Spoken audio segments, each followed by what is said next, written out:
والسلام علی من لا نبی بعد۔ سر بڑی درود شریف اللہم صلی علی سیدنا محمد وعلی آل سیدنا محمد واصحاب سیدنا محمد وبارک وسلم علیہم۔ اللہم صلی علی سیدنا محمد وعلی آل سیدنا محمد کما صلیت علی ابراہیم وعلی آل ابراہیم انک حمید مجید۔ اللہم بارک علی محمد وعلی آل محمد کما بارکت علی ابراہیم وعلی آل ابراہیم انک حمید مجید۔ اعوذ باللہ من الشیطان الرجیم، بسم اللہ الرحمن الرحیم۔ سورہ نبا، یہ سورہ جو ہے مکی سورت ہے۔ سب سے پہلے قرآن کریم کے جہاں بہت سارے حقوق مسلمانوں پر ہیں، بنیادی حقوق میں عرض کرتا ہوں کہ پہلا حق قرآن کریم کا مسلمانوں پر یہ ہے کہ قرآن کریم کی تلاوت کی جائے روزانہ۔ قرآن نے اعلان کیا فَقْرَؤُوا مَا تَيَسَّرَ مِنَ الْقُرْآنِ، قرآن کریم کو تم پڑھو آسانی کے ساتھ جتنا تم سے ہو سکے، لیکن پڑھنا ضرور ہے، اس کو روٹین میں لانا ہے۔ تو پہلا حق کہ ہمارا کوئی دن خالی نہ رہے کہ جس میں ہم قرآن کریم کی تلاوت نہ کریں۔ پہلا حق یہ ہے کہ قرآن کریم کی ہم تلاوت کریں، روزانہ کا معمول ہم بنائیں۔ یہ بنیادی حقوق میں عرض کرتا ہوں۔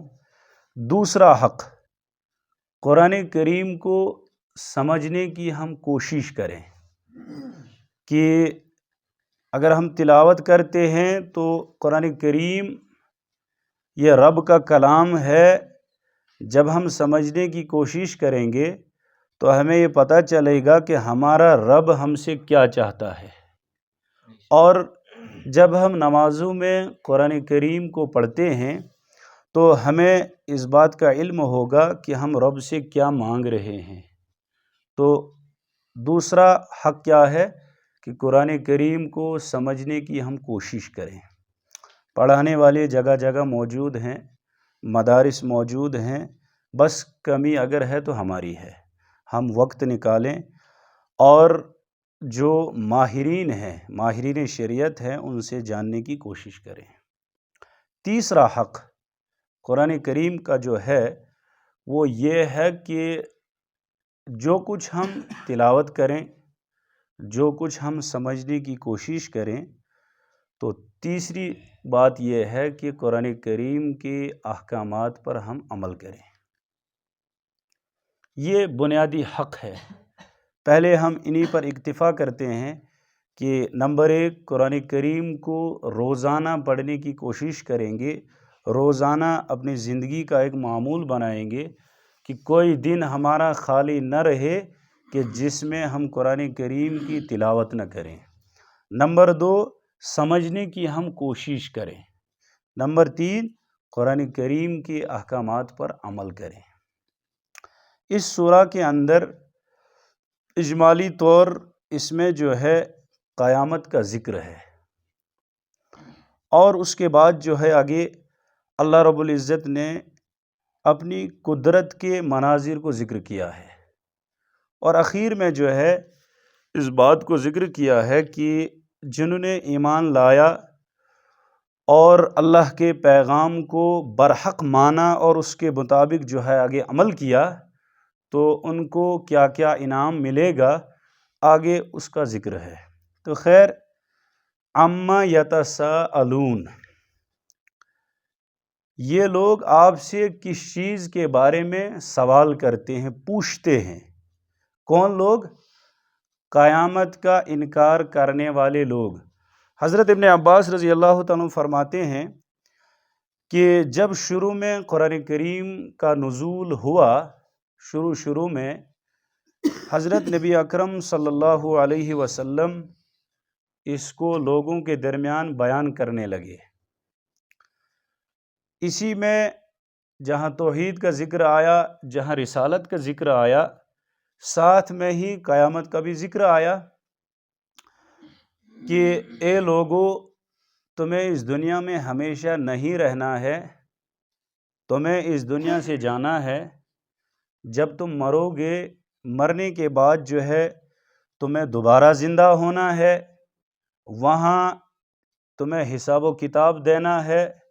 جو کچھ تم نے یہاں زندگی میں کیا ہوگا، اس پوری زندگی کا حساب جو ہے تمہیں رب کے سامنے دینا ہے۔ کفار مکہ انہوں نے جب یہ بات سنی کہ ہم نے مرنا ہے، مرنے کے بعد ہمیں دوبارہ زندہ ہونا ہے، اور اس کے بعد جو ہے حساب و کتاب کا سلسلہ شروع ہوگا، تو یہ بات ان کی سمجھ میں نہیں آئی۔ اس بات کو وہ محال سمجھنے لگے کہ ایسا نہیں ہو سکتا ہے کہ ہم مریں گے، ہم فنا ہو جائیں گے، ہماری ہڈیاں جو ہیں فنا ہو جائیں گی، پھر کیسے جو ہے اللہ رب العزت ہمیں دوبارہ زندہ کریں گے، اور اس کے بعد جو ہے ہمیں جو ہے حساب و کتاب لیں گے ہم سے۔ تو یہ بات سمجھ میں آنے والی نہیں ہے، لہٰذا انہوں نے انکار کر دیا قیامت کا۔ قیامت یہ برحق ہے، جگہ جگہ قرآن کا اعلان ہے کہ قیامت آ کر رہے گی۔ قیامت کا صحیح علم یہ صرف اور صرف جو ہے اللہ رب العزت کو ہے کہ قیامت کب واقع ہوگی۔ اقتربت الساعۃ وانشق القمر، کہ قیامت یہ بالکل قریب ہے۔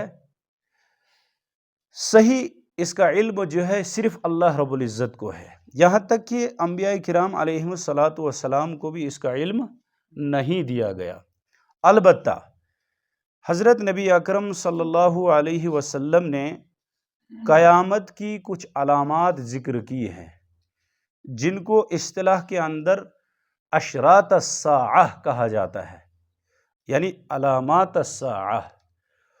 علماء اور محدثین اور مفسرین نے ان کو تقسیم کیا ہے دو قسموں کے اندر، کہ یہ جو علامات ہیں قیامت کی، ایک علامات صغریٰ، ایک علامات کبریٰ، چھوٹی نشانیاں اور بڑی نشانیاں۔ اب تمام مفسرین اور تمام محدثین کا اس بات پر اتفاق ہے کہ یہ جو علامات صغریٰ ہیں، چھوٹی علامتیں ہیں، وہ اب پوری ہو چکی ہیں، اب صرف جو ہے بڑی نشانیاں باقی ہیں۔ مثلا حضور صلی اللہ علیہ وسلم نے فرمایا کہ قرب قیامت میں ایک وقت ایسا آئے گا کہ الرجل ابر اصدقاءہ یا یبر اصدقاءہ، کہ آدمی اپنے دوستوں کا فرما بردار ہوگا، وَيَعُقُّ وَالِدَاهُ، اور والدین کا نافرمان ہوگا۔ اب خود معاشرے میں دیکھو، اپنے سماج میں جب انسان دیکھتا ہے تو خود آپ کہیں گے کہ یہ بات پوری ہو چکی ہے۔ دوسری علامت نبی اکرم صلی اللہ علیہ وسلم نے ذکر کی ہے کہ ایک وقت آئے گا کہ آدمی بیوی کا فرما بردار ہوگا لیکن والدہ کا نافرمان ہوگا، بیوی کی بات کو مانے گا، والدہ کی بات نہیں مانے گا۔ اسی طرح سے حضور صلی اللہ علیہ وسلم نے فرمایا کہ قرب قیامت میں گانا بجانا جو ہے یہ عام ہو جائے گا، بدکاری جو ہے یہ بالکل عام ہو جائے گی۔ اور اسی طرح سے حضور صلی اللہ علیہ وسلم نے فرمایا کہ وہ آدمی، وہ انسان جو بکریاں چرانے والے ہیں، کہ پاؤں میں جوتا پہننے کے لیے ان کے پاس کچھ نہیں ہے، اسی طریقے سے سر ڈھانپنے کے لیے کچھ نہیں ہے، لیکن یتطاولون فی البنیان، بڑی بڑی عمارتیں بنانے میں ایک دوسرے پر فخر کریں گے، چرواہے قسم کے آدمی۔ تو یہ چھوٹی نشانیاں جو ہیں یہ پوری ہو چکی ہیں۔ اسی طرح سے حضور صلی اللہ علیہ وسلم نے فرمایا تھا کہ سرزمین حجاز میں درخت اور پانی زیادہ ہوگا، 20-30 سال پہلے وہاں درخت بالکل نہیں تھے، لیکن آج بہت زیادہ ہیں، تو یہ علامات بھی پوری ہو چکی ہے۔ خیر، اب جو بڑی علامات ہیں وہ باقی ہیں۔ مثلا حضور صلی اللہ علیہ وسلم نے فرمایا کہ خروج الدابۃ من جبل الصفا، صفا نامی پہاڑ سے ایک جانور نکلے گا، یتکلم بتکلم الناس، وہ اس طرح باتیں کرے گا جس طرح انسان باتیں کرتا ہے، یعنی جانور۔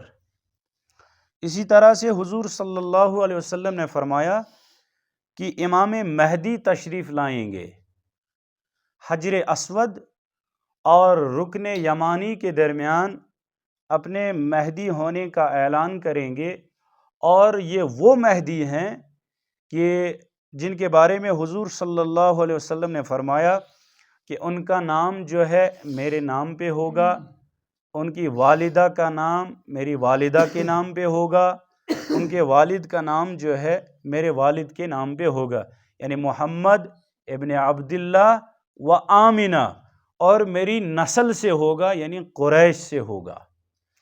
حجر اسود اور رکن یمانی کے درمیان اپنے مہدی ہونے کا یہ اعلان کریں گے، اور پھر اس کے بعد جو ہے پوری دنیا ان کے ہاتھ پر بیعت کرے گی۔ اسی طرح سے یاجوج و ماجوج یہ بھی نکل آئیں گے، جن کو ذوالقرنین نے دیوار کے پیچھے بند کیا ہے۔ یہ مختصرا میں عرض کرتا ہوں، اگر انہی کے پیچھے ہم جائیں گے تو یہ رہ جائے گا۔ اسی طرح سے حضرت عیسیٰ علیہ السلام کا جو ہے یہ نزول ہوگا، ظہور مہدی یہ پہلے ہوگا اور نزول عیسیٰ جو ہے یہ بعد میں ہوگا۔ اسی طرح سے جو ہے دجال کا ظہور ہوگا، دجال بھی آئے گا۔ حضور صلی اللہ علیہ وسلم نے ان کی علامات کو بھی ذکر کیا ہے کہ وہ کس طرح کا ہوگا۔ مثلا فرمایا کہ وہ ایک نوجوان ہوگا، اس کی ایک آنکھ جو ہے وہ باہر نکلی ہوئی ہوگی سیب کے دانے کی طرح، اور اس کی پیشانی پہ جو ہے یہ لکھا ہوا ہوگا کاف پھا را۔ اہل ایمان اس کو پہچانیں گے، ایمان والے اس کو پہچانیں گے، اور اس کے بال جو ہیں یہ گنگریالے پن کے ہوں گے اس دجال کے۔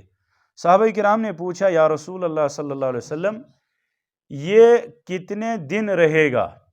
حضور صلی اللہ علیہ وسلم نے فرمایا کہ 40 یومن، یہ 40 دن دنیا میں رہے گا، لیکن دنوں کا فرق ہوگا۔ اس کا پہلا دن جو ہے یومن کا سنتن، اس کا پہلا دن جو ہے 1 سال کے برابر ہوگا۔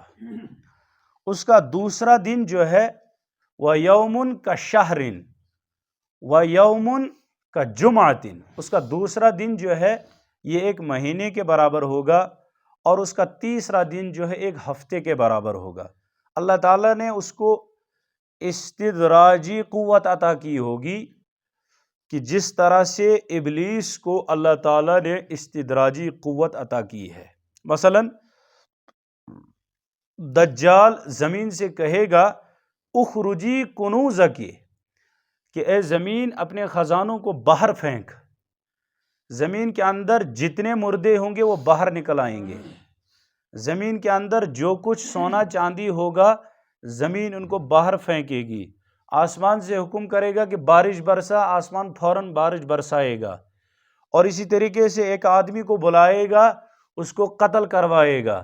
اتنا فاصلہ ان 2 ٹکڑوں کے درمیان میں رہے گا، پھر ان کو بلائے گا تو وہ بالکل آدمی بن کے آئے گا۔ یہ قوت اللہ نے اس کو عطا کی ہوگی۔ اس کو جب لوگ دیکھیں گے تو زیادہ سے زیادہ لوگ جو ہیں یہ گمراہ ہو جائیں گے، اور زیادہ سے زیادہ لوگ جو ہیں برباد ہو جائیں گے۔ حضور صلی اللہ علیہ وسلم نے فرمایا کہ اگر میں خود رہا اور میرے دور میں یہ نکل آیا تب تو میں خود اس کا مقابلہ کروں گا، لیکن اگر میرا انتقال ہو جائے اور میری وفات کے بعد یہ دجال نکل آیا تو پھر ہر آدمی اپنی طرف سے اس کا جو ہے ذمہ دار ہوگا۔ یعنی پھر حضور صلی اللہ علیہ وسلم نے فرمایا کہ اس وقت تم اپنے عقیدے پر مضبوط رہنا اور اپنے ایمان پر مضبوط رہنا، خبردار ایسا نہ ہو کہ تم اس کے فتنے میں آ جاؤ گے۔ یہی وجہ ہے کہ مسلمانوں کو حکم ہے کہ جمعہ کے دن جو ہے سورہ کہف کی تلاوت کریں۔ اگر اگلے جمعہ تک دجال نکل آیا تو وہ بندہ جس نے سورہ کہف کی تلاوت کی ہوگی وہ اس فتنے سے جو ہے اللہ تعالیٰ اس کو محفوظ رکھیں گے۔ کوشش کرنی چاہیے کہ جمعہ کے دن جو ہے سورہ کہف کی انسان جو ہے تلاوت کرے۔ تو خیر یہ بڑی نشانیاں ہیں۔ یہ حضور صلی اللہ علیہ وسلم نے قیامت کی کچھ علامات کو ذکر کیا ہے، تو کفار مکہ ان کو یہ بات سمجھ میں نہیں آ رہی تھی کہ یہ کیسے ہوگا کہ اللہ تعالیٰ پھر جو ہے ہمیں زندہ کریں گے، پھر جو ہے حساب و کتاب کا سلسلہ شروع ہوگا، یہ ان کو سمجھ میں نہیں آ رہا تھا۔ تو یہ آپس میں ایک دوسرے کو سوال کرتے تھے، اما یتسالون، کہ یہ لوگ قیامت کا انکار کرنے والے لوگ یہ آپ سے کس چیز کے بارے میں سوال کر رہے ہیں؟ عن النبأ العظیم، اس بڑی خبر کے سلسلے میں، اس بڑے واقعے کے متعلق۔ عظیم بڑی خبر کو کہا جاتا ہے، نبأ خبر، العظیم بڑی خبر۔ اس بڑے واقعے کے متعلق آپ سے یہ گفتگو کر رہے ہیں، الذی ہم فیہ مختلفون، کہ جس واقعے کے متعلق خود یہ آپس میں ایک دوسرے سے اختلاف کرتے ہیں۔ کیا اختلاف؟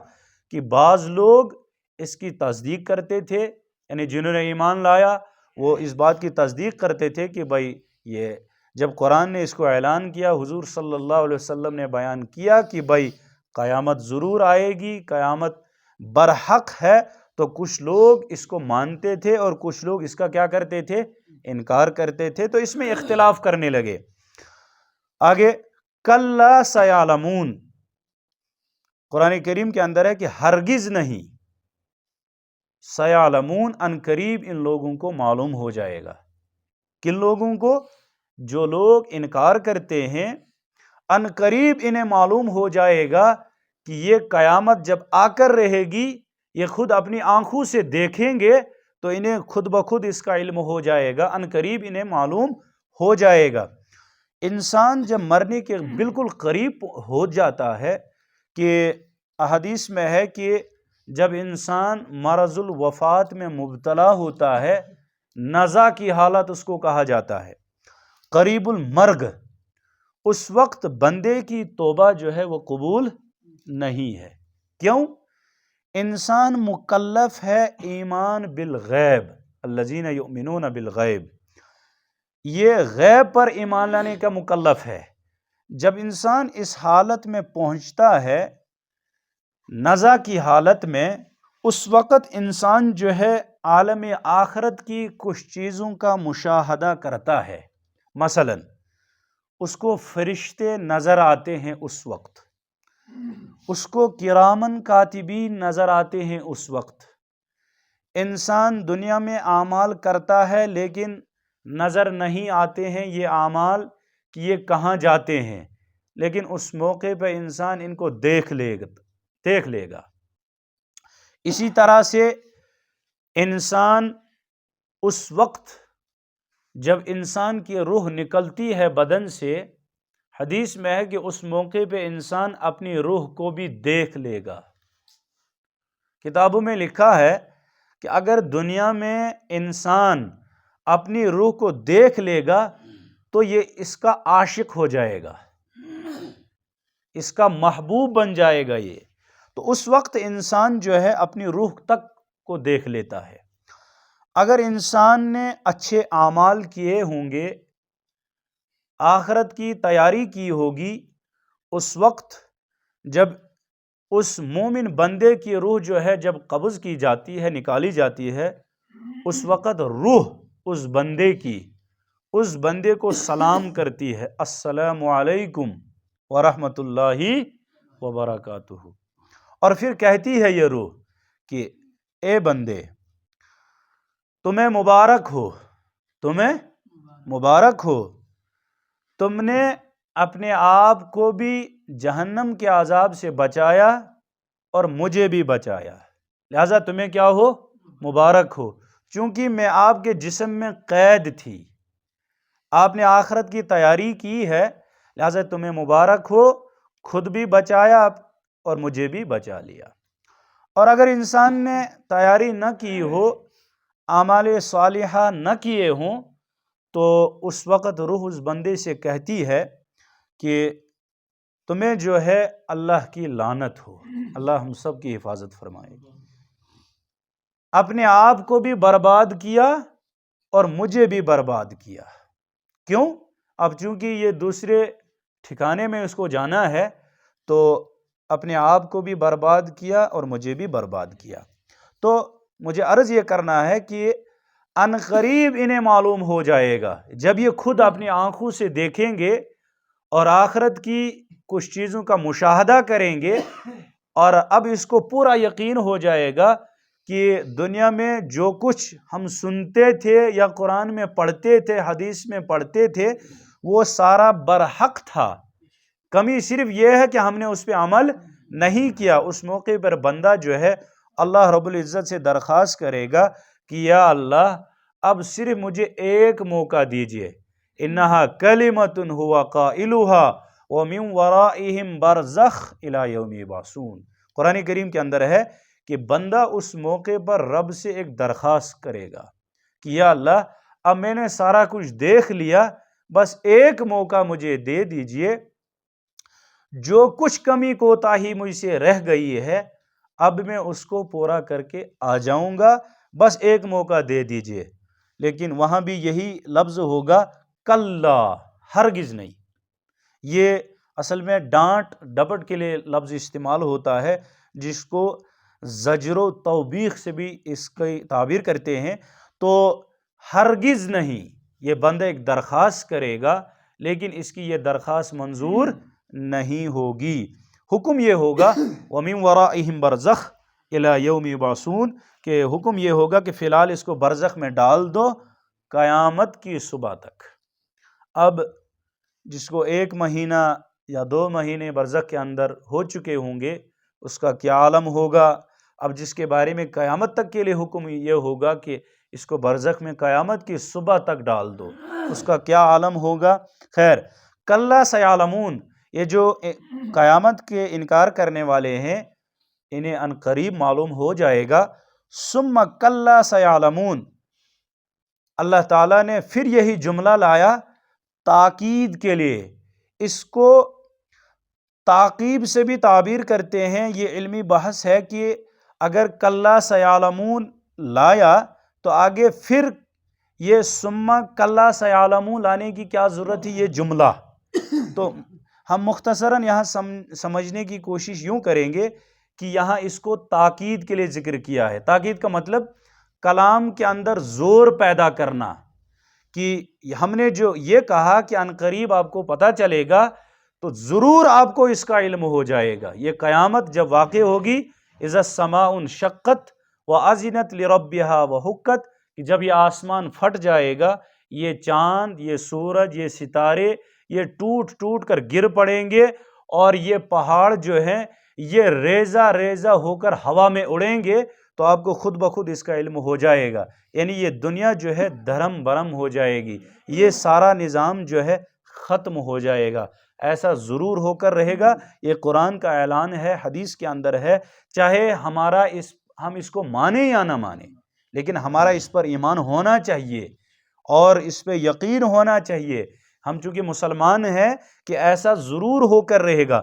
تو یہاں یہ تاکید کے لیے اس جملے کو لایا ہے، اور اس کو تاکیب ذکری بھی کہا جاتا ہے، کہ اگرچہ دونوں کا مطلب ایک ہی ہے، فرق صرف اتنا ہے تاکیب ذکری کا کہ یہ جملہ بعد میں آیا اور وہ جملہ پہلے آیا، بس اتنا فرق ہے۔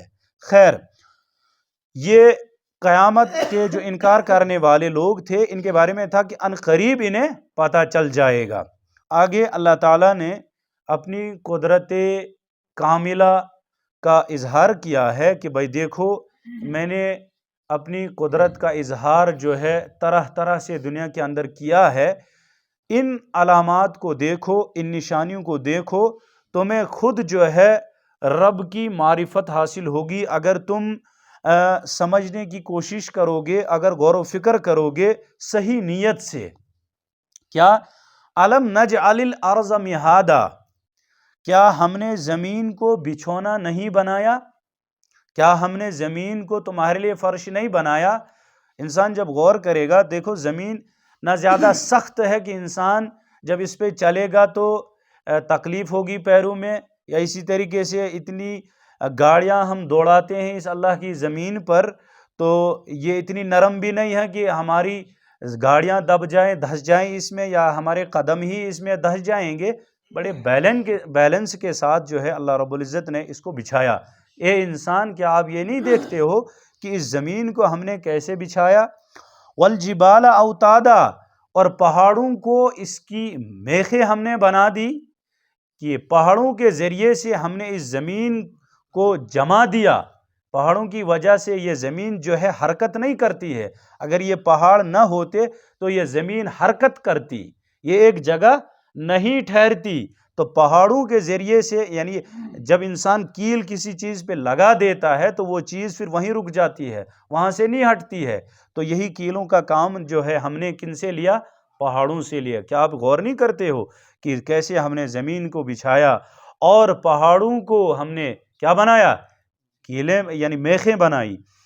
وَخَلَقْنَاكُمْ أَزْوَاجًا، اور ہم نے تم کو جوڑوں کے اندر پیدا کیا، یعنی یہ نر اور مادہ، یہ سلسلہ ہم نے رکھا، اور یہ مذکر اور مؤنث کا سلسلہ جو ہے یہ ہم نے ہی رکھا۔ یعنی ہم نے ایسا نہیں کیا، اگر ہم یوں کرتے کہ صرف مرد ہی دنیا میں ہوتے یا صرف عورتیں ہی دنیا میں ہوتی تو پھر کیا عالم ہوتا؟ یہ جوڑوں کے اندر جو ہم نے پیدا تم کو کیا، اس پہ تم غور کرو۔ اس سے ایک تو یہ نسل کا سلسلہ آگے جاری رہا، اور دوسری چیز تمہارے گھر اس سے آباد ہو گئے۔ وہ کس طرح سے کہ مرد اور عورت یہ جب آپس میں نکاح کے نتیجے میں ملتے ہیں تو ان کی محبت جو ہے مزید بڑھتی ہے، جس محبت کے نتیجے میں ہے تمہارا گھر جو ہے یہ آباد ہو جاتا ہے۔ انسان مرد کے ساتھ اتنا محبت نہیں کرتا ہے جتنا مرد جو ہے عورت کے ساتھ کرتا ہے، یا اسی طرح سے عورت کے ساتھ اتنی ہمدردی نہیں کرتی ہے جتنا وہ کس کے ساتھ کرتی ہے؟ مرد کے ساتھ، جو اس کا شوہر ہوتا ہے یا والد بھائی جو بھی ہو۔ تو خیر، کیا تم اس میں غور نہیں کرتے ہو کہ ہم نے تم کو جوڑوں میں کیا کیا؟ پیدا کیا۔ وَجَعَلْنَا نَوْمَكُمْ سُبَاتًا، اور ہم نے تمہارے لیے نیند کو آرام کا ذریعہ بنایا۔ دن بھر تم تھک جاتے ہو، رات کو جب سوتے ہو تو نیند جب تمہیں پڑتی ہے تو ساری تھکاوٹ یہ کیا ہو جاتی ہے؟ ختم ہو جاتی ہے۔ اگر ہم نے اس نیند کا سلسلہ یہ اگر ہم نے نہ رکھا ہوتا تو پھر تمہیں اس کی قدر آ جاتی۔ کئی لوگ ایسے ہیں دنیا میں کہ جو طرح طرح کی گندگیوں میں، طرح طرح کی برائیوں میں مبتلا ہو جاتے ہیں تو ان کی نیند جو ہے غائب ہو جاتی ہے۔ کیوں؟ قرآن کا اعلان ہے الا بذکر اللہ تطمئن القلوب، سن لو اللہ ہی کی یاد میں دلوں کا اطمینان ہے، سکون ہے، آرام ہے۔ جب یہ چیز نہیں ہوگی، اللہ کی یاد سے جب ہم غافل ہو جائیں گے اور نافرمانی کی زندگی جب ہم گزاریں گے تو اللہ تعالیٰ اس نعمت کو چھین لیتے ہیں۔ ہم ہی نے تمہارے لیے نیند کو کیا بنایا؟ آرام کا ذریعہ بنایا۔ یہ سارے غم، جب انسان کو نیند پڑ جاتی ہے تو یہ دنیا کے سارے غم انسان بھول جاتا ہے، اور دنیا سے اس کا رابطہ جو ہے یہ ختم ہو جاتا ہے، اور یہ پھر آرام کرتا ہے تو جسم کے سارے اعضاء کو، خاص طور سے دل اور دماغ، اس کو اس نیند سے آرام ملتا ہے، سکون ملتا ہے۔ تو اس نیند کو ہم ہی نے تمہارے لیے بنایا۔ اور اسی طریقے سے وَجَعَلْنَا اللَّيْلَ لِبَاسًا، اور ہم ہی نے رات کو پردے کی چیز بنایا۔ اگر رات میں بھی روشنی ہوتی تو یعنی روشنی میں مثلا دن کو اگر انسان سونا چاہے تو اتنی مزیدار نیند نہیں آئے گی جتنی رات کو آتی ہے۔ کیوں؟ نیند کے لیے یہ پردہ ہونا بہت ضروری ہے۔ کیوں؟ رات کا وقت جو ہے یہ سکون کا وقت ہوتا ہے، اس میں کوئی شور و شغف نہیں ہوتا ہے، کوئی کام نہیں ہوتا ہے، اس لیے جو ہے اللہ تعالیٰ رات کے ذریعے سے اس کو اندھیرے میں تبدیل کرتے ہیں تاکہ ہر شخص آرام کرے۔ یہ ہم نے اسی لیے بنائی ہے رات تاکہ لوگ جو ہے آرام کریں. تو یہ ہم نے ہی رات کا سلسلہ شروع کیا، اندھیری چادر ہم نے اس پہ ڈال دی تاکہ تم کیا کرو گے؟ آرام کرو گے. تو یہ کام کس نے کیا؟ یہ ہم ہی نے کیا. یعنی اللہ فرماتے ہیں کہ یہ ہم سارا کچھ جو ہے ہم نے کیا. وَجَعَلْنَا النَّهَارَ مَعَاشًا، اور ہم ہی نے دن کو روزی کمانے کا کیا بنایا؟ ذریعہ بنایا، وقت بنایا.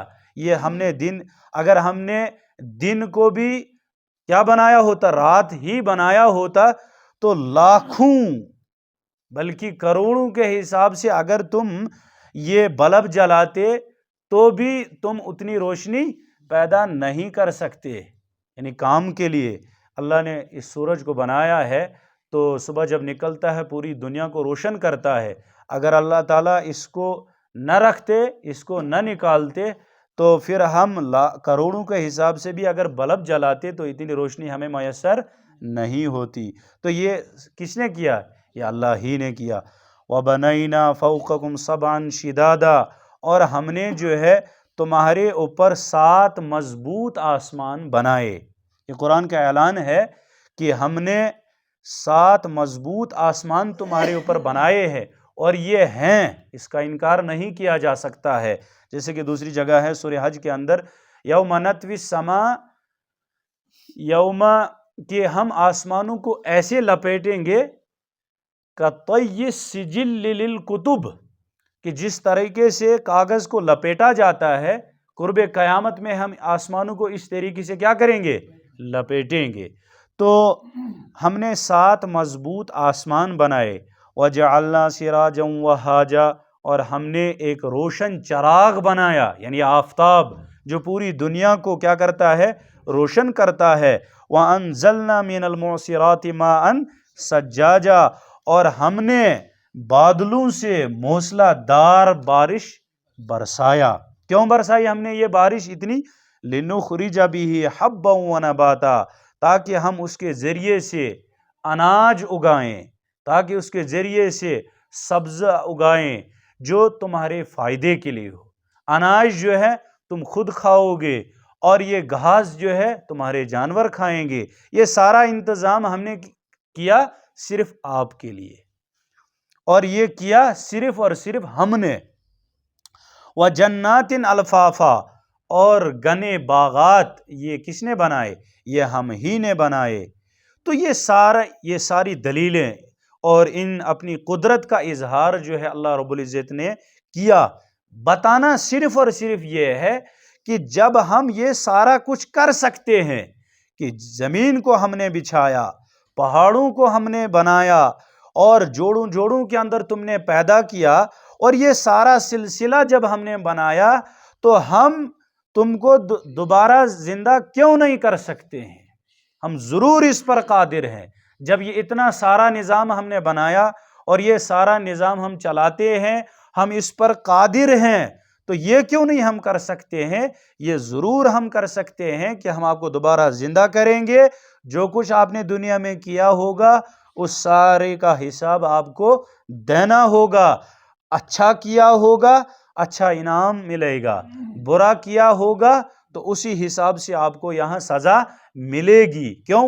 یہاں ہر انسان، یعنی دنیا میں اگر یہ حساب و کتاب کا سلسلہ نہ ہوتا تو انسان دنیا میں پھر جانور کی طرح زندگی گزارتا. یعنی ایک دوسرے تو بھی، یعنی یہ حساب و کتاب کا سلسلہ ہے، اس کے باوجود انسان جو ہے ایک دوسرے پر ظلم کرتا ہے، ناانصافی کرتا ہے، طرح طرح کی برائیاں انسان کرتا ہے. لیکن اگر یہ بالکل نہ ہوتا تو پھر کیا عالم ہوتا؟ تو اللہ تعالیٰ نے یہ سارا انعام ہمارے لیے کیا، ہمارے اوپر کیا. زمین کو بچھایا، آسمان کو بنایا، زمین سے طرح طرح کے خزانوں کو نکالا، طرح طرح کا اناج نکالا. یہ انعام اللہ تعالیٰ نے ہمارے اوپر کیا تاکہ ہم اللہ تعالیٰ کی نعمتوں کو استعمال کریں اور پھر اللہ کا شکر ادا کریں اور اللہ کے بتائے ہوئے احکام کے مطابق جو ہے زندگی گزاریں.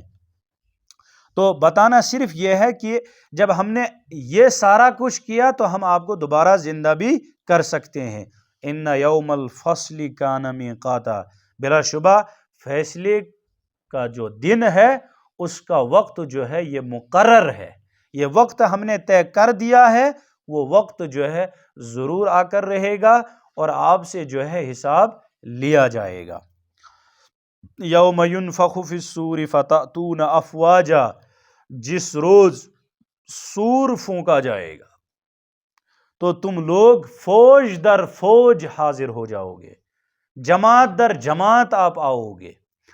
سور یہ 2 مرتبہ پھونکا جائے گا، ایک مرتبہ پہلے پھونکا جائے گا کہ جس سے یہ پورا عالم جو ہے دھرم برہم ہو جائے گا، سارا نظام ختم ہو جائے گا، اور جب دوسری مرتبہ یہ سور پھونکا جائے گا تو تمام لوگ قبروں سے اٹھ کر میدان محشر کی طرف دوڑیں گے، اور اس وقت جماعتوں کے اندر یہ لوگ جو ہیں تقسیم ہوں گے، ایمان والوں کی جماعت الگ ہوگی، کافروں کی جماعت الگ ہوگی، پھر آگے بھی ایمان والوں کے اندر درجہ بندی ہوگی، جنہوں نے زیادہ آخرت کی تیاری کی ہوگی، جنہوں نے اچھے اعمال کیے ہوں گے، یعنی نیک لوگوں کی جماعت الگ ہوگی، برے لوگوں کی جماعت الگ ہوگی، ایمان نہ لانے والوں کی جماعت الگ ہوگی، ایمان والوں کی الگ ہوگی، تو فتأتون افواجا کہ تم جماعت در جماعت جو ہے آ جاؤ گے۔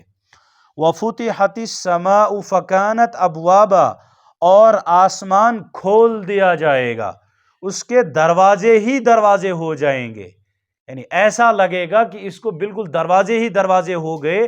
یہ ایسا کیوں کیا؟ تاکہ ملائکہ کا نزول ہو، ملائکہ کے نزول کے لیے ہم ایسا کریں گے۔ وسیرت الجبال فکانت سرابا، اور یہ پہاڑ جو ہے چلا دیے جائیں گے، یہ اٹھیں گے، یہ پہاڑوں کا سلسلہ جو ہے ختم ہو جائے گا اور پوری زمین جو ہے یہ بالکل برابر ہو جائے گی، ایک میدان بن جائے گا کہ جس میں سارے لوگ جو ہیں جمع ہو جائیں گے اور حساب و کتاب کا سلسلہ جو ہے یہ شروع ہو جائے گا، اور پہاڑ جو ہے یہ چلا دیے جائیں گے، یہ ریت کی طرح ہو جائیں گے۔ ان جہنم کانت مرصادا، بلا شبہ جہنم جو ہے یہ گھات لگائی ہوئی ہے، مطلب کہ جو فرشتے جن کی ڈیوٹی ہے عذاب دینا، وہ بالکل طاق میں بیٹھے ہوئے ہیں کہ کب جو ہے نافرمان آئیں گے، کب جو ہے اللہ کے باغی لوگ آئیں گے، کب وہ لوگ آئیں گے جن کو جہنم میں جانا ہے۔ تو یہ بالکل طاق میں بیٹھے ہوئے ہیں کہ جس طرح شکاری جو ہے شکار کرتے وقت جو ہے بالکل آڑ بنا لیتا ہے، اسی وقت یہ فرشتے جو ہیں اسی طرح گھات لگائے ہوئے ہیں کہ کب یہ لوگ آئیں گے اور فوراً ان کو پکڑا جائے گا اور جہنم میں ڈال دیا جائے گا۔ ان جہنم کان مرصادا للطاغین مآبا، یہ سرکشوں کا ٹھکانہ ہے۔ کون؟ یہ جہنم جو ہے یہ سرکشوں کا ٹھکانہ ہے، یہ نافرمانوں کا ٹھکانہ ہے، اللہ کے جو باغی ہیں یہ ان کا کیا ہے؟ ٹھکانہ ہے۔ لابسین فیہا احقابا، یہ اس جہنم میں کون؟ یہ نافرمان لوگ جو ہیں جہنم میں بے انتہا زمانہ رہیں گے۔ احقاب یہ حقبن کی جمع ہے، بیان یہاں یہ کرنا ہے کہ بے انتہا زمانہ اس میں رہیں گے۔ کون؟ یہ نافرمان لوگ اس جہنم میں۔ لا یذوقون فیہا بردا ولا شرابا، ان جہنمیوں کو نہ یہ جہنم میں کوئی ٹھنڈک چکھیں گے اور نہ پینے کے لیے کوئی چیز ان کو میسر ہوگی اس کس میں؟ جہنم میں، یعنی ٹھنڈک حاصل کرنے کے لیے کوئی انتظام نہیں ہوگا اور نہ پینے کے لیے کچھ ہوگا کیا؟ الا حمیما وغساقا، کھولتا ہوا پانی، کہ جب انسان اس کو پیے گا تو اندر سے وہ بالکل جو ہے پورے جسم کو، پوری انتڑی کو جلا دے گا، اس کھولتا ہوا پانی۔ وغساقا، اور کیا ہوگا؟ جہنمی لوگوں کے زخموں کا پیپ ان کو پلایا جائے گا۔ ان کو جب پیاس لگے گی جہنم میں تو ان کو یہ پینے کے لیے دیا جائے گا۔ جزاء وفاقا، یہ پورا بدلہ ملے گا، یعنی دنیا میں جس نے بھی اللہ کی نافرمانی کی ہوگی، اسلام سے ہٹ کر اور حضور صلی اللہ علیہ وسلم سے کے طریقوں سے ہٹ کر زندگی گزاری ہوگی، منمانی زندگی گزاری ہوگی، تو اس کو یہ پورا بدلہ یہاں ملے گا۔ انہم کانوا لا یرجون حسابا، بلا شبہ یہ لوگ حساب و کتاب کی امید ہی نہیں رکھتے تھے۔ اوپر جو آیا تھا قیامت کا انکار کرنے والے لوگ، یعنی یہ امید ہی نہیں رکھتے تھے اس بات کی کہ ہمیں مرنا ہے، ہمیں دوبارہ زندہ کیا جائے گا، ہم سے حساب لیا جائے گا، اس کی یہ امید ہی نہیں رکھتے تھے، لہٰذا ان کے ساتھ ایسا یہاں ہوا۔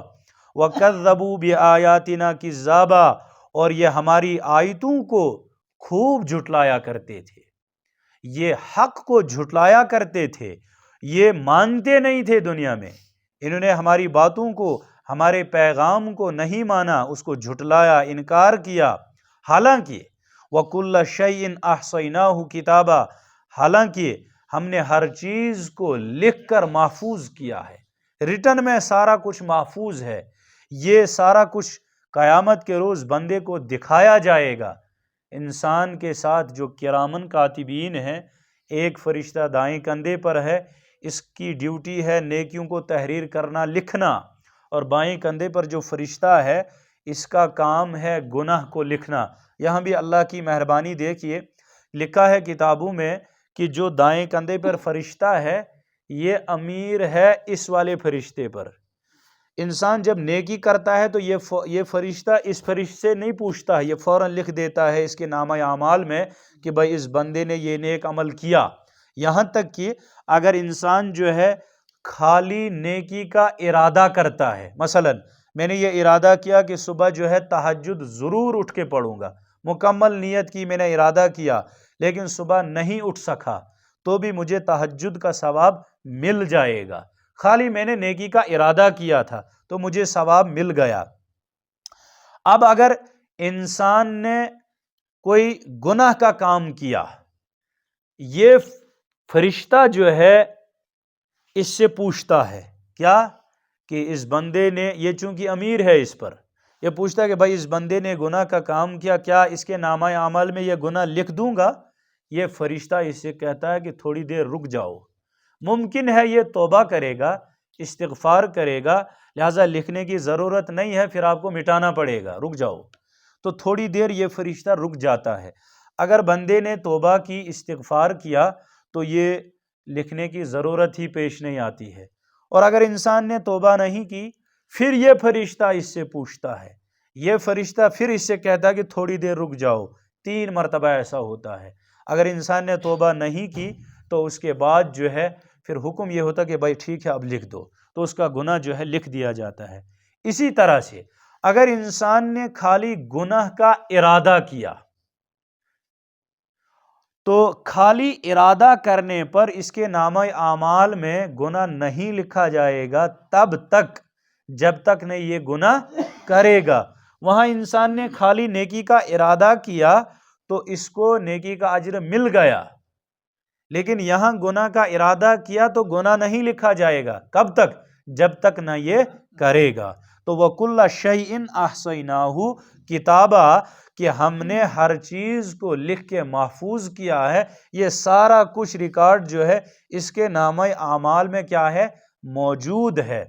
لا یغادر صغیرۃ ولا کبیرہ الا احصاها، انسان جب نامہ اعمال کو دیکھے گا قیامت کے دن تو سارا وہ ریکارڈ وہاں موجود ہوگا کہ کب میں نے کیا کیا ہے، تو اس موقع پہ انسان کہے گا کہ اس نامہ اعمال کو کیا ہو گیا، اس نے تو کچھ چھوڑا ہی نہیں ہے، اس نے چھوٹے گناہوں کو بھی یہاں محفوظ کیا ہے، بڑے گناہوں کو بھی یہاں درج کیا ہے، اس کو کیا ہو گیا، اس نے سارا کچھ یہاں جو ہے محفوظ کیا ہے۔ تو یہ وہی ہے کہ ہم نے ہر چیز کو محفوظ کیا ہے۔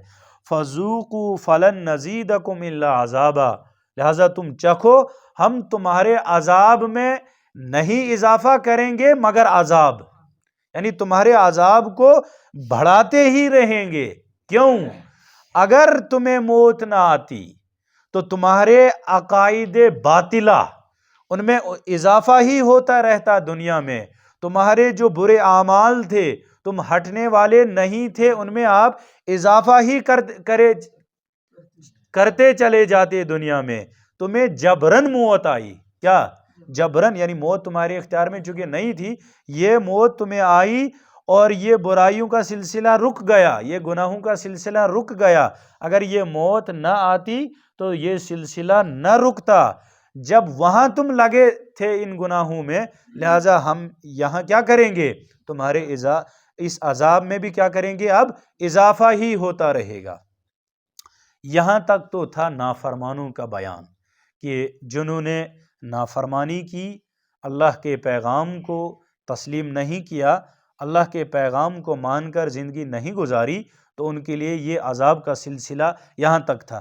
آگے جو ہے ان لوگوں کا بیان ہے کہ جنہوں نے اپنی رب کی معرفت کو حاصل کیا، رب کے پیغام کو برحق جانا اور مانا، اور اس کے مطابق جو ہے آگے جو ہے زندگی گزاری اور اچھے اعمال کی، آخرت کی مکمل تیاری کی۔ اب ان لوگوں کا ذکر، قرآن کی عادت ہے جہاں جو ہے برے لوگوں کا ذکر کرتا ہے کہ نافرمانوں کے ساتھ اللہ تعالیٰ نے کیا کیا، جہاں قرآن یہ بیان کرتا ہے، ساتھ میں ہی ایمان والوں کا ذکر بھی قرآن کریم لاتا ہے کہ کہیں لوگ جو ہے مایوس نہ ہو جائیں، فوراً جو ہے نیک لوگوں کا ذکر بھی چھیڑ دیتا ہے تاکہ جو ہے انسان مزید اس میں آگے بڑھیں کہ بھائی ہم سے پہلے بھی لوگ گزرے ہیں، انہوں نے جو ہے اللہ کی بات کو مانا، وہ کس طرح سے کامیاب ہو گئے۔ اگر ہم بھی اللہ کی بات کو مانیں گے، اللہ کے پیغام کو سنیں گے اور اس اللہ کے پیغام کے مطابق جو ہے زندگی گزاریں گے، تو جو انعامات ان لوگوں کو ملا ہے وہ ہمیں بھی ملے گا۔ اگر ہم نافرمانی کریں گے تو جو سزائیں ان لوگوں کو ملی ہیں وہ ہمیں بھی ملیں گی۔ تو فرمایا ان للمتقین مفازا، بلا شبہ متقین کے لیے بہت بڑی کامیابی ہے۔ مفازن کا مطلب ہے بہت بڑی معمولی کامیابی نہیں، بہت بڑی کامیابی۔ کن لوگوں کے لیے؟ متقین کے لیے۔ متقی کون لوگ ہیں؟ کہ وہ لوگ جن کے دلوں میں اللہ کا خوف ہے، جن کے دلوں میں اللہ کا ڈر ہے، اللہ کا استحضار ہے، اور جن کے دلوں میں یہ یقین ہے کہ جو بھی ہم قدم اٹھاتے ہیں، اگر صحیح اٹھایا تو صحیح نتیجہ ملے گا، اگر غلط اٹھایا تو غلط نتیجہ ہوگا۔ قدم قدم پر اگر ان کے دل میں اللہ کا خوف ہوگا تو یہ وہ لوگ ہیں متقین، کہ جنہوں نے قدم قدم پر جو ہے اللہ سے ڈرے ہوں گے، ان کے لیے بہت بڑی کامیابی ہوگی۔ کیا ہے وہ کامیابی؟ حدائق و اعنابا، ان کو باغ ملیں گے دل بہلانے کے لیے، اور انگور۔ جنت کی نعمتوں کے بارے میں حضور صلی اللہ علیہ وسلم نے فرمایا ہے کہ ما لا عین رأت ولا اذن سمعت ولا خطر علی قلب بشر، کہ جنت میں ایمان والوں کے لیے، اعمال صالحہ کرنے والوں کے لیے طرح طرح کی نعمتیں ہیں، اور ایسی عجیب و غریب نعمتیں ہیں کہ آج تک کسی آنکھ نے ان کو دیکھا نہیں ہے، کسی کان نے یہ سنا نہیں ہے کہ کیسی کیسی عجیب و غریب نعمتیں جنتی لوگوں کو ملیں گی، اور نہ کسی انسان کے دل پہ ان نعمتوں کا خیال تک گزرا ہے کہ کیسی عجیب و غریب نعمتیں اللہ تعالیٰ نے ایمان والوں کے لیے، اعمال صالحہ کرنے والوں کے لیے، آخرت کی مکمل تیاری کرنے والوں کے لیے جو ہے تیار کر رکھی ہیں۔ تو باغیچے ہوں گے، انگور ہوں گے، وَكَوَاعِبَ أَتْرَابًا، اور جو ہے نوجوان ہم عمر عورتیں ان کے لیے ہوں گی۔ خیر، یہ دنیا میں وقت نہیں ہے اس پر مزید تبصرہ اگر کریں گے تو یہ رہ جائے گا، تو مختصر میں عرض کرتا ہوں کہ دنیا میں ہر بندہ کوشش یہ کرتا ہے کہ اپنی عمر سے نیچے جو خاتون ہو، عورت ہو، لڑکی ہو، اس سے انسان شادی کرے۔ مقصد اس میں صرف اور صرف یہ ہوتا ہے کہ خوبصورتی کی طرف رجحان ہوتا ہے کہ جو زیادہ چھوٹی ہوتی ہے وہ زیادہ خوبصورت، چونکہ یہ خوبصورتی باقی نہیں رہتی، جو آگے انسان بڑھتا ہے تو اس حسن و جمال میں جو ہے کمی آ جاتی ہے۔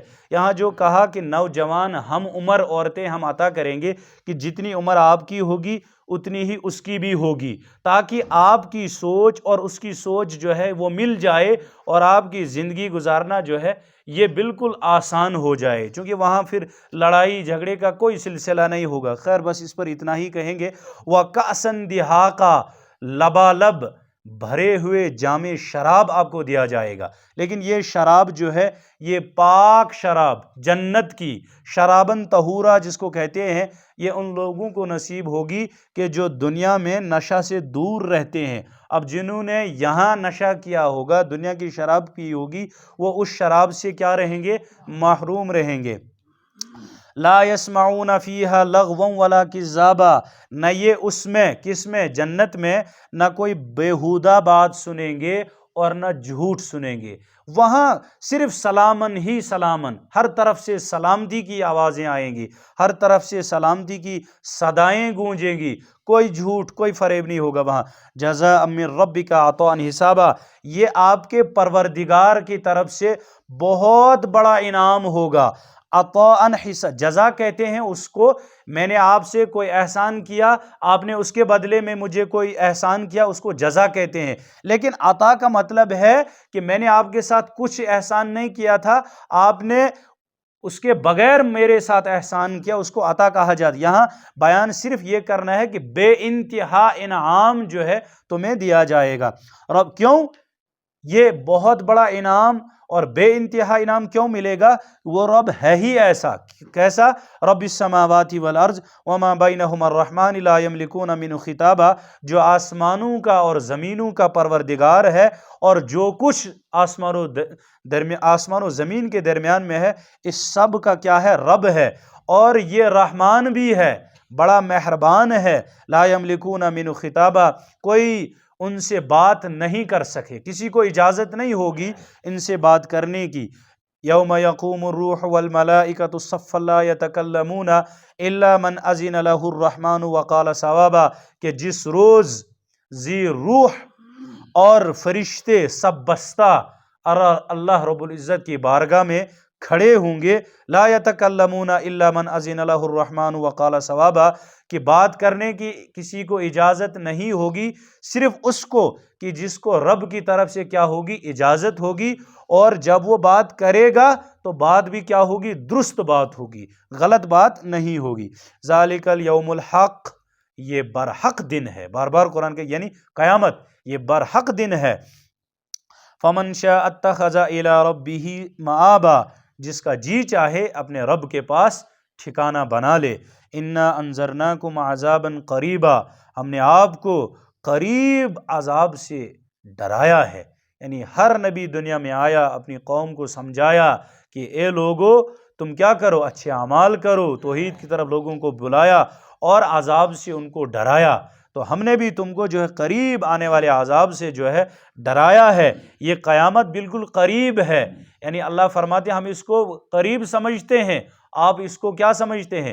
دور سمجھتے ہیں۔ یوم ینظر المرء ما قدمت یداہ ویقول الکافر یا لیتنی کنت ترابا، کہ جس روز آدمی کیا دیکھ لے گا جو کچھ اس نے آگے بھیجا ہوگا۔ شروع میں جو میں نے عرض کیا کہ جب انسان اس عالم میں پہنچتا ہے، اس حالت میں پہنچتا ہے مرنے کے بالکل قریب، تو عالم آخرت کی کچھ چیزوں کا یہ مشاہدہ کرتا ہے، کچھ چیزوں کو دیکھتا ہے۔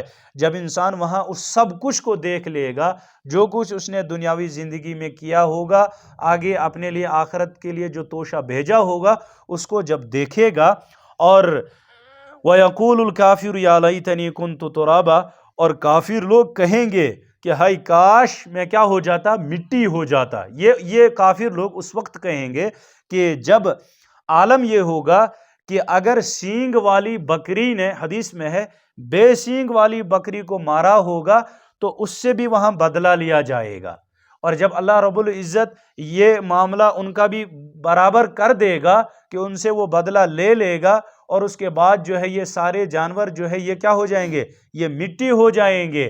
اس وقت کافر یہ تمنا کریں گے کہ اب جب دیکھیں گے یہ مٹی ہو گئی، اب ان سے کوئی حساب و کتاب نہیں لیا جائے گا، تو یہ کافر لوگ اس موقع پر کیا کریں گے؟